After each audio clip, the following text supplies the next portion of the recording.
Hello, and welcome to 5 Minute Math. Today we are looking at the TEKS tool strip diagram. We are working with equal groups with a problem related with TEKS 5.3i, and we'll solve it in 5 minutes or less. If you haven't done so already, please go ahead and take a moment to pause the video, work this problem out on your own, unpause it, and we will look at our answers together. So we have a recipe. We need 3/8 cups of oats per batch. Baker makes 4 batches. How many cups of oats does the baker use in all? Well, when we see this, that we're going to use 3 cups, 3/8 cups of oats per batch, we should stop and think, you know what, that sounds like this is going to be an equal groups problem because we're going to get that rate. So we're going to have equal groups because we have the same number in each group. So an equal groups problem is going to have 3 things. Once you see that something tells you it's equal groups, we see a total. We're going to see number of groups, and then we're going to see the number in each group. They're going to give us 2, and they're going to ask for the third. And if we are going to look for the total, that means we're going to multiply. If they give us the total, that means we're going to divide. So let's see what we have. 3/8 cups of oats per batch. So is that the number of groups or that's the number in each group? Well, it's going to be per batch. So my batch is going to be my group. So 4 batches is the number of group, which means the 3/8 cups of oat is going to be the number in each group. So 4 sets, 4 groups. Each group is going to have 3/8 cup. And then they're going to ask us for how many cups of oats does the baker use in all. There's my total. Right, so we are looking for the total. That means we're going to be multiplying. So let's represent this with a strip diagram. What do we have here? I've got 4 groups. All right, so I'm going to represent this like this.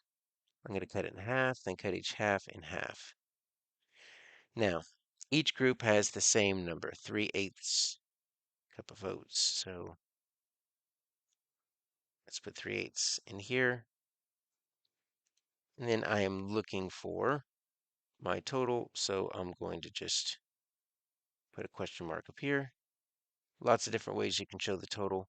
It could be connected in a bar, it could be a line like that, it could be above, it could be below, so get used to seeing it in many different ways. You're just looking for something that goes across the entire strip diagram. So how can we turn this into an expression, right? We know it's going to be multiplication because it's equal groups and we don't have the total. So what do we have? Well, I've got 4 sets of what? 3/8.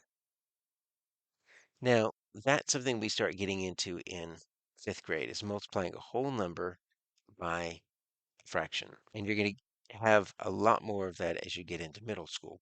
So let's figure out how we're supposed to solve this.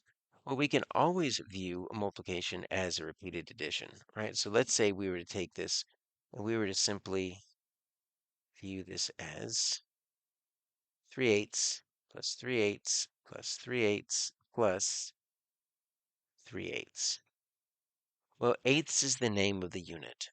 And so we're not going to add the 8, right? We're not going to add 8, 16, 24, 32. That's the name of the unit.